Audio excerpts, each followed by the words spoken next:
Zibby Owens, and you're listening to the Webby-nominated podcast, Moms Don't Have Time to Read Books. Thanks so much to my latest sponsor, the Mermaid Pillow Company, mermaidpillowco.com. They make these amazing pillows with sequins on the back and positive messages on the front, and they now even make custom pillows and blankets. It's an amazing company, and if you enter the code ZIBBY, Z-I-B-B-Y, you will get 10% off, which is super cool. So please check them out, mermaidpillowco.com. I'm really excited to be interviewing Mary Laura Philpott. Mary Laura is the author of I Miss You When I Blink, a memoir written in essays, which was chosen as #1 on the Indie Next list by booksellers nationwide. She also wrote and illustrated Penguins with People Problems. She has contributed to the New York Times, the Washington Post, the LA Times, the Oprah Magazine, and many others. She is the founding editor of Musing, the online magazine of Parnassus Books, and is the Emmy-winning co-host of the literary interview show A Word on Words on Nashville Public Television. She currently lives in Nashville with her family. So welcome, Mary Laura. Thanks so much for coming on Moms Don't Have Time to Read Books. Thank you for having me. This is great fun. We met at the LA Times Book Festival when I basically accosted you on stage, if you remember, and I was like, you have to be on my podcast. I was just trying to think back to where we met. I was like, I know it was an event and you came up after, and I traveled so much so quickly that some things started to run together and I couldn't picture the place. And that's where it was. That's where it was, which was great. In LA. I know. That was a fun panel. That was great. Oh my gosh. Yeah. That was a good group. We had, for people who are listening, we had Heather Havrilesky, who is one of my favorite essayists of all time. Kathy Kusa. She's so good. She wrote What If This Were Enough? And then Lori Gottlieb, who wrote Maybe You Should Talk to Someone, which came out the same day my book did. And then Kathy Guyswhite, like Kathy the cartoon, the real person Kathy, was there. That was so fun. That was so fun. And Kathy and Lori both are on my podcast also. I'm like going through the panel. You did it. That was great. So your book, a collection of essays / memoir called Different Things in Different Places, is fantastic. And like, I felt like it was so relatable. I felt like I could have written this whole, like you were in my mind. So anyway, could you please tell listeners what it's about and what inspired you to write it? Yeah. Okay. So I always feel like I should say at the beginning what it is. So I Miss You When I Blink is a memoir told in essays. So you could pick it up and put it down at any point, and any single essay would make sense on its own. But they're arranged in such a way that if you read it from start to finish in order, there's a narrative arc to how these stories stack up. So you kind of see at the beginning, like how I became a baby perfectionist as a child, and then quickly how I took those tendencies into adulthood and tried to apply them to real life, as if there is any such thing as getting a right answer to anything in adulthood. You see me trying again and again to get things right, to be the best student, the best worker, the best friend, the best artist, the best parent, everything. Because there's something, as I figured out in writing these essays, there's something a little broken in my brain that tells me if I can just do the best job, if I can do the best at everything, I can earn the love of everyone around me, and I can finally feel some kind of peace. So some of these stories that I tell in these essays. So that's not true? It does not work that way? Are you sure? Trying. Okay. I just keep trying. I'm like, this will be the time I get it. So some of the stories in these essays are funny because obviously perfectionism does lead to some hilarious mistakes. Some are more sad, but it all kind of reaches a climax when I get really depressed and I have to figure out how to move forward and maybe learn to let go of living my life like a checklist. So that's what it's about. That's what it is. The title, which I love, and I can say I love it because I didn't make it up. It's borrowed from something my son said when he was little. And now he's huge. He's 16 and he's like a foot taller than me. But when he was 6 years old, and I always feel like I should give a disclaimer too, because whenever I say this title came from something my son said when he was 6, people are like, oh, that's so sweet. And they assume it's going to be a book about like raising young children, like a really sweet motherhood book. And that is not what this book is. That does come up in the book, but it's not don't go to this book and go, she told me this would be about raising young children. That's not what it's about. But when he was 6, and I was whatever age I was when he was 6. I was a freelance writer then, and I was sitting in my office in our home, working toward a deadline, and he wanted to go to the park. And so I made this deal with him and said, all right, we can go to the park when we both finish our writing. So here's a notepad for you. You write some stuff, and I'm going to keep writing. I was writing like a brochure about suitcases or something. This is when I was a freelance copywriter. So something really glamorous. And so he starts kind of chitter-chattering to himself while he's writing on his little notepad. And I hear him say, I miss you in the sink, and I miss you in a skating rink, and I miss you when I blink. And it just caught my ear, and I turned and I was like, wait, what'd you just say? And he said, I miss you when I blink. And he was so proud because he had gotten my attention.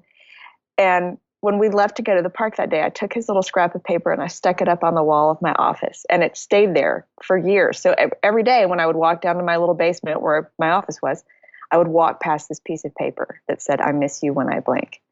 And I was in a phase of life in those years where time had started to feel like it was speeding up.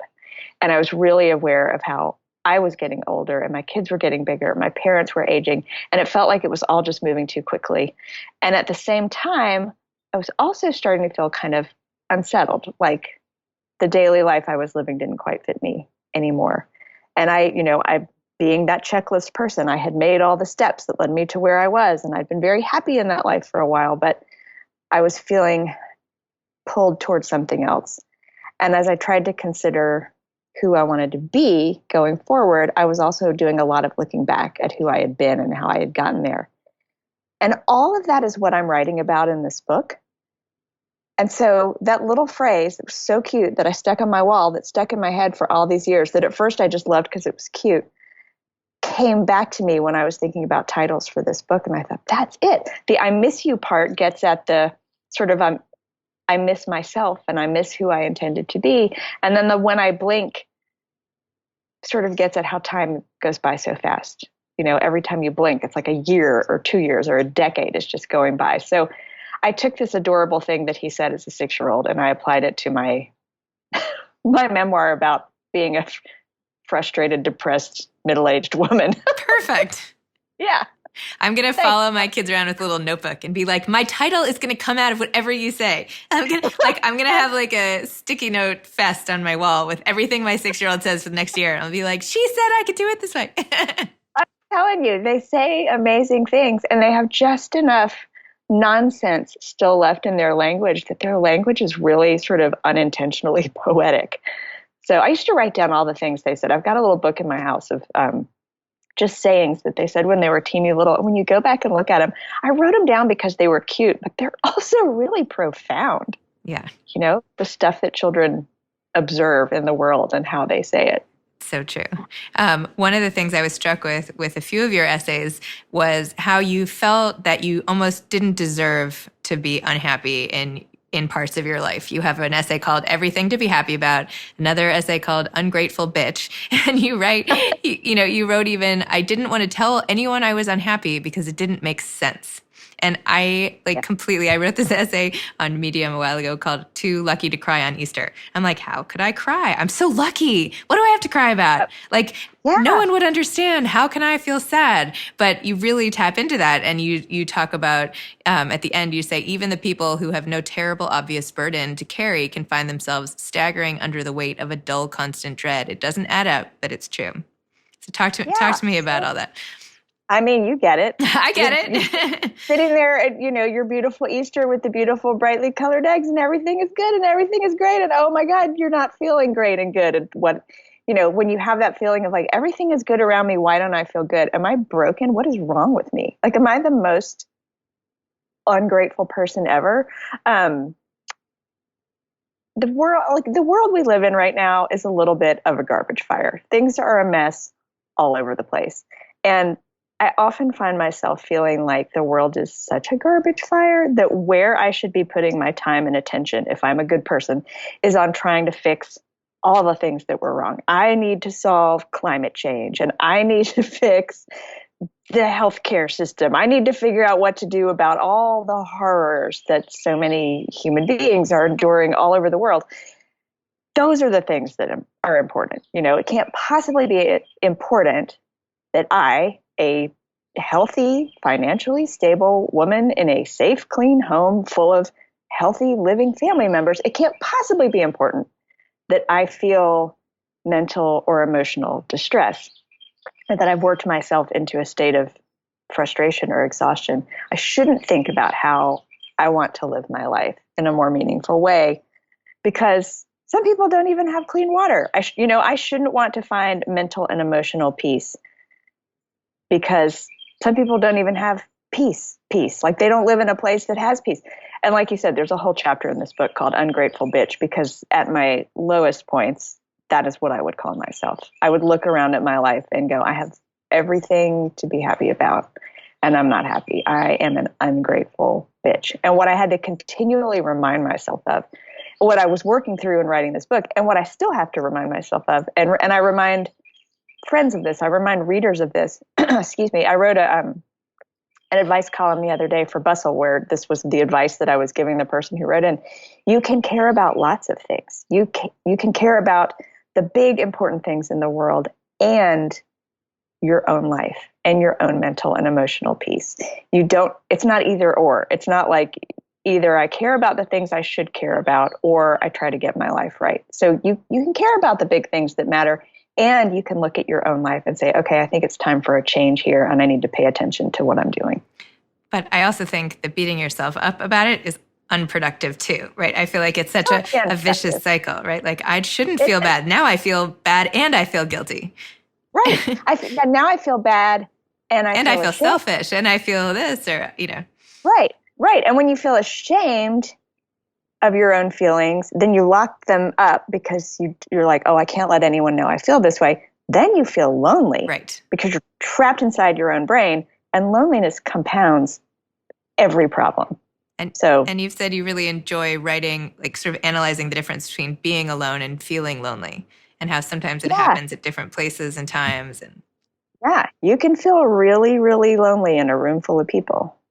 And you can feel really not lonely when you're by yourself. I love being by myself. I mean, you and I are both in a phase of life where we don't get as much time by ourselves. Yeah, I'm like, by myself. So. Haven't. No. Yeah. I think I've been in my apartment by myself like once for 5 minutes, and I didn't know what to do with myself. Yeah. Weird. A quiet house is a really weird thing. You also wrote this, it's an essay in your book and also in the New York Times called A Letter to the Type A Person in Distress. Another thing that I felt you wrote to me at the end. So you say to the perfectionist, after you say stop with your to-do list and you're color-coded and now you've done them in 3 different ways. Now you have a pie chart and, you say you wish you could take a break from carrying everything. It's all so heavy. You are so fucking tired. I know. And I know you can't help it. I know how much you need to hear this. I can never hear it enough. That was not the best summary of that article. But what was the response to this essay like from readers? Because you basically hit the nail on the head for anyone who's just trying to go and be the class mom and get everything right and, have everybody's socks aligned or, whatever it is. And just not let any balls drop. And that you are finally telling people it's okay. Yeah. Oh my gosh. I love doing that piece live at readings.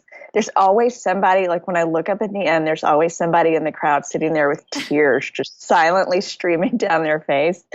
Somebody who just gets it and is like, oh, that's me. And then there's always somebody with a great, really loud laugh, that just kind of comes out of nowhere. There's a line in that essay about how if you're a really work-driven person and you hold yourself to really high standards in your work, but you have to work alongside people who aren't that way, and maybe they cut corners or they don't really work with great integrity, it can just drive you absolutely mad. And I'd say something like, you get to the point where you just want to throw your laptop at someone's face, which is a ridiculous line, but you can hear it in the laughs in the crowd who those people are who have had that exact feeling, because they're just like, ha!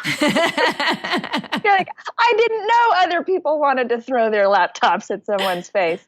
I don't really believe that all people fall into 2 categories, a type A and a type B. I think like most human tendencies, it lies on the spectrum, but I borrowed those labels for the purposes of highlighting some behaviors. And it's been really funny to hear people who do identify as type A go, oh my gosh, this is me. How did you get in my head?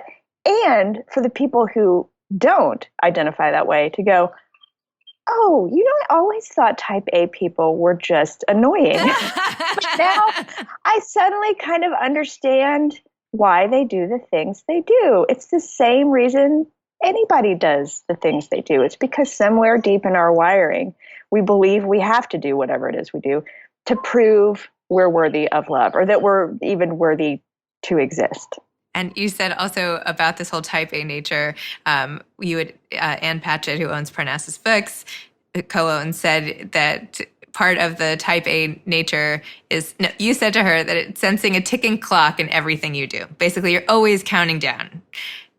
And she actually gave you this pretty blue hourglass that you posted along with the article, right? Was that just an image, right?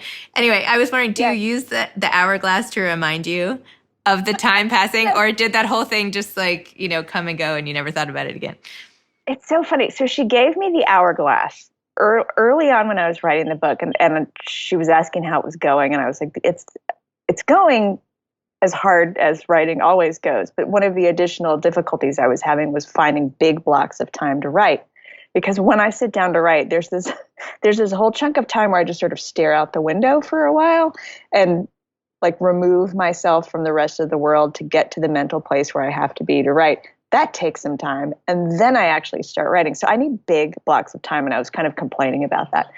And she gave me this hourglass, and she was like, so here's what you do. You just flip this hourglass over and you tell your kids, don't bother me until this hourglass is empty. And that's how you make writing time, which is hysterical because, of course, kids don't really work that way. But later, when she had read the finished book, and she read about how obsessed I am with time running out and how that gives me such terrible anxiety, she said, oh my God, I can't believe I gave you an hourglass. I'm so sorry. But I love it. It's beautiful. It's a lovely hourglass. I don't really use it to flip it over and measure time, but it's beautiful. It's in my office. I think the time running out thing is just a natural part of growing up. Every year passes faster than the year before it, and mortality starts to feel more and more real. So the older I get, the more I have that feeling like I got to make time count. I know, I feel the same way. I get anxious when I flip it over in Pictionary, those little counters, right? I'm like, anyway. And I feel like at this age, in my 40s, all the things I want to do, I'm like, I'm going to run out of time to do all these things. When am I going to fit it in? How many more years do I have? How many more vacations can I take? Right. It's so funny how there are these milestones, or these milestone years that seem to happen. Getting to your 40s is one of them, because I think your 30s just fly by I shouldn't say your 30s. For me, at least, my 30s flew by in a flash. And I kind of looked up whoa, I've got some adulthood left here, but I need to pay attention to how I use it. I've also noticed, just in responses that I've gotten from readers and messages that I've gotten on social media from readers, there's something about the 30th birthday these days that is really throwing people for a loop. A lot of women in particular are looking up at 30 and going, oh, when did this get here? And having kind of a panic about time. Okay, well, that's good. It's not just in our 40s then. Okay, good. I feel better. You're also, in addition to this fantastic book, you write for the Parnassus Books musing literary site. You host a show, do you still do this, a War on Words on Nashville Public Television, which I watched one that you did with Danny Shapiro, who's one of my favorite authors and now a friend, and it was so good. This is my dream to have a show like this too. Tell me about how you balance all these things. Tell me a little more about musings and about musing, and also about your TV show and how you're trying to access writers and sort of bring them to everybody. Yeah, so I didn't set out to go, I'm going to have multiple jobs within the same industry and be a total workaholic. It just sort of happened. So at Parnassus, at the bookstore, Musing is our digital magazine, and that's been running that site has been my job for the past 5 years at Parnassus. I created the site so that the store would have a way to kind of extend its footprint beyond just the shop floor, and a way to amplify the voices of all the people who come in and out of those doors, the authors, the booksellers, who are all so smart and such big readers, readers and customers. I wanted to find a way to share the Parnassus experience with people who aren't here in Nashville. So we publish a piece every week, sometimes two, and sometimes it's an author interview or a book excerpt or some kind of little fun behind the scenes look at the bookstore life. But my favorite pieces, the ones where I think it really, really shines, are once a month we do staff recommended reading lists. And it's basically we round up all the booksellers. It's my job to nag them to do this. And they write little blurbs about their favorite new books that are out. And those are by far our most popular pieces. So that's that job. And then for Nashville Public Television, I'm a host of a show called A Word on Words. And I'm actually a co-host. There's another host too. Her name is JT Ellison. She writes thrillers. She lives here in Nashville. And that's a fun job because it is actually produced entirely by Nashville Public Television. So I am the quote unquote talent, which means it's my job to read the books and show up and do the interviews, but I'm not in control of every little bit. I don't have to do the scheduling. I'm not involved in the editing. And the neat thing about that show is we record about 25 minutes of conversation, but what you actually see in the show is only, I think they're like 4 minutes long or 3.5 minutes long. It's an interstitial, which means it's a tiny little show that comes on in between other shows on public television. On public TV, as you probably know, you don't have ads cutting into your shows all the time like you do on network television. And so if you have, say, a 22-minute show airing in a 30-minute block, they have this chunk of time to fill before it's time for the next 30-minute block. And so they fill that with original programming. So we're the show between the shows, which is kind of fun. And I don't know how I balance it. Like when people go, how do you do it all? I'm like, hey, it looks a little bit different every day. The nice thing about the show is that we do 15 episodes a season and I only shoot half. So that's seven of those. So those are spread out. Musing is obviously, rolling every week all the time, and that is a lot. I don't know yet if I'll stay involved at that level with musing, or if we may need to move some things around within the store. I want to keep contributing to it. I don't know. I've been traveling a lot this year, and I'm going to keep traveling for the book, which is wonderful, and I want to be able to do it. But I don't want to do any job that I can't do well. As you know, that is my that is my problem. So I've got to talk to the store and kind of figure that out. We may move some things around and have somebody else kind of run the site on an ongoing basis, and maybe I just contribute something once a month. I don't know. It's a lot, but it's all fun. Does Parnassus still have the bookmobile? I saw pictures of that. Yes, that is amazing. The cute little blue bookmobile. It has been doing really fun work with schools. The bookseller who runs it, Kevin, does outreach to schools and book fairs and things, and kids love it. Kids are also the perfect customers for a bookmobile because they can stand up inside it at full height. So I'm pretty short. I could probably do it too. But yes, I bet most kids.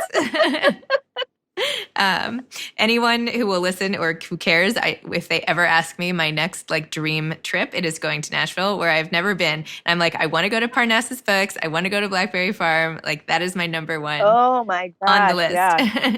So Blackberry is so nice and fancy. Well, maybe I'll go for lunch or something. I don't know. Anyway. There you go.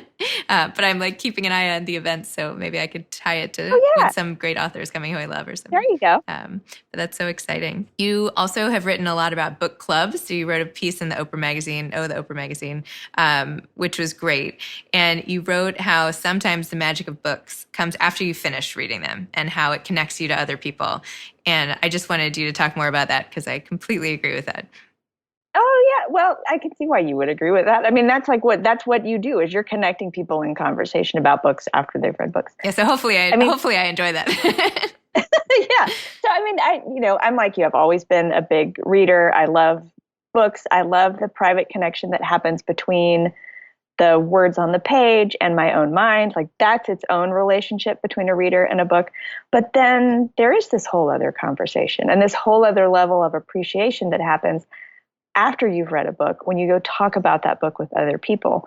And that particular issue of Oprah's magazine was a tribute to book clubs. And so what I was saying in that essay is, whether you have a formal book club, like a regular book club that sits down every month and talks about the same book, or you just have a group of friends or a group of internet friends, whatever, who discuss books, connecting with each other over a book is a way to connect with each other as human beings and to live richer lives. So there's just a whole world of appreciation and conversation that happens after the book is over. And when do you find time to read?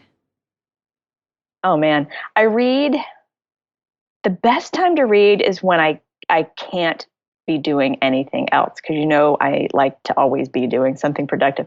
So on a plane, in a waiting room, in the car, there's this weird time in our evenings right now between like when the kids tell me they're going to bed and when they actually do go to bed and they're actually marching around the house, like taking their medicine and looking for their sock. It's like a half hour every night of mild background chaos, and nothing else can really be happening. And I just sit on the sofa and read, and they'll swing by and go, "Mom, I can't find this piece of paper," or whatever. I'm like, all right, great.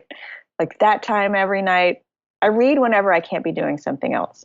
That's what I think is that's like the best part about reading. It's like the only thing I do where I'm not totally distracted and I can't multitask and my brain can just like slow down. Right? It's a good feeling. I was just talking to, I interviewed somebody who wrote a book called How to Break Up with Your Phone, about how we can be addicted to our phones. And she was saying, how people can use the phone as sort of a self-medication in a way, right? And like, and then I was like, oh, well, I read. And then I was like, oh no, maybe I'm like addicted to reading. Like maybe I'm like dependent on, this is probably not good. This is like another issue, but I'll just like keep this under wraps. No. Well, the good thing is like a book is not doing, I know I'm setting you free from that. Okay, you are not, yeah, you're good. You're good. So what is coming next? Are you going to compile? Are you writing more essays with the goal of compiling them? And you also wrote, I didn't even talk about Penguins with People Problems, which you wrote and illustrated. Oh yeah.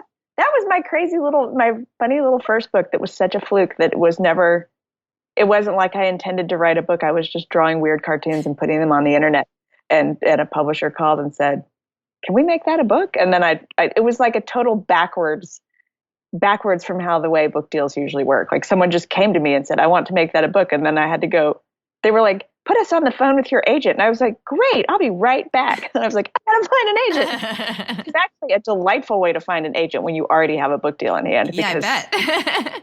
You're like, "I just need you to negotiate this for me." That came out in 2015. And it's still out there. It's still selling. It's just a cute little happy animal cartoon book. It's so different. It's so different from I Miss You When I Blink. And when people have said, "Oh, is I Miss You When I Blink your first book?" I'm like, well, it's not technically my first book, but yeah, it kind of is, because it's the first book like this that I have done.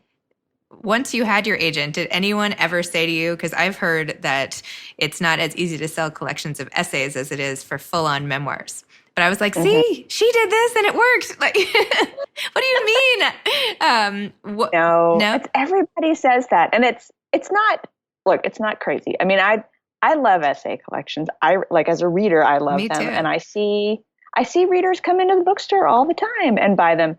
But I do understand, like from a business perspective, if you're just talking about popular commercial genres, essays are not at the top of the list. Like they're not the hottest selling thing there is. And I think, when readers in general think, "Oh, I got to grab a book to take to the beach," they're typically thinking a novel or some really juicy nonfiction thing that's on a particular topic. So I know that in general, the people in the world are not walking around going, "Got to get my hands on a hot new essay collection." But just because it's not the most popular thing does not mean that it's impossible. But it's tricky. It's not the easiest thing to sell. And I will say it's also not, at least in my case, and I can't speak for everybody, it was not an easy thing for me to try to sell before I had written it. So I had a couple of false starts in this process. Like at one point I thought, I'm going to write a proposal and I'm going to sell this book based on the proposal and get a book deal, and then I will finish writing it, which is not uncommon at all in nonfiction. That's really very common. But my proposal drafts were just bad. They were bad because I am the type of writer who does not know what I am writing until I have written it. And I could not summarize a book that didn't exist. There's a part of the proposal where you're supposed to go chapter 1, chapter 2, chapter 3. I couldn't tell you, I couldn't say what the chapters were going to be because I hadn't sat down to write them yet. And I also couldn't say what the overall message or vibe or narrative of the book was because I hadn't written it and I didn't know. So that was a period of frustration that I went through where I was like, I can't write a proposal. I'm never going to sell this book. And once I let go of that and sort of set myself free from that expectation and said, okay, I clearly can't summarize a book I haven't written yet. The only way to do this is to just go write this thing.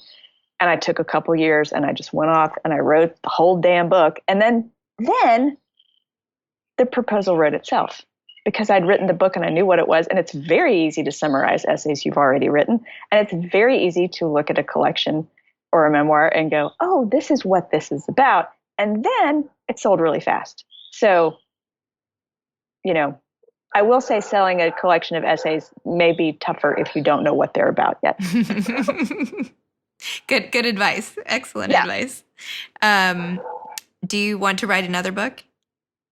I do. I really, really do. I'm so mad that my book that's out now can't just write the next book.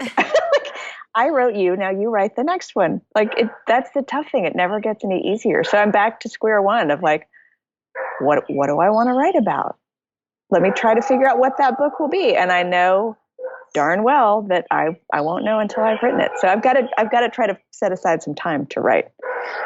And it's frustrating right now because there's just not enough hours in the day. And I want to be doing what I'm doing right now, which is traveling a lot and talking to people about the book. But I also know that eats up some of the time I would use for writing. So I'm telling myself that is okay, that I'm not writing again yet. It will happen. I need to live in this moment.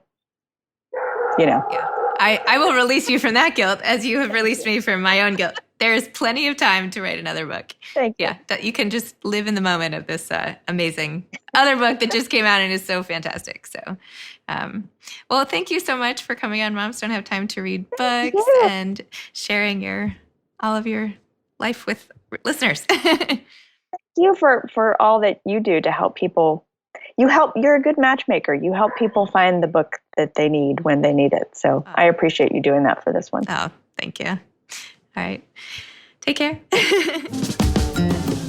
Thanks again to my sponsor, Mermaid Pillow Co. mermaidpillowco.com/Zibby. Enter code Zibby for 10% off. Thanks so much. Check out those really awesome giftable pillows and blankets. Thanks for listening to Moms Don't Have Time to Read Books. You can follow me on Instagram at Moms Don't Have Time to Read Books and at Zibby Owens, and my new podcast at Kids Do Have Time to Read. Thanks so much to Steve and Ryan at Texture Sound for the sound editing.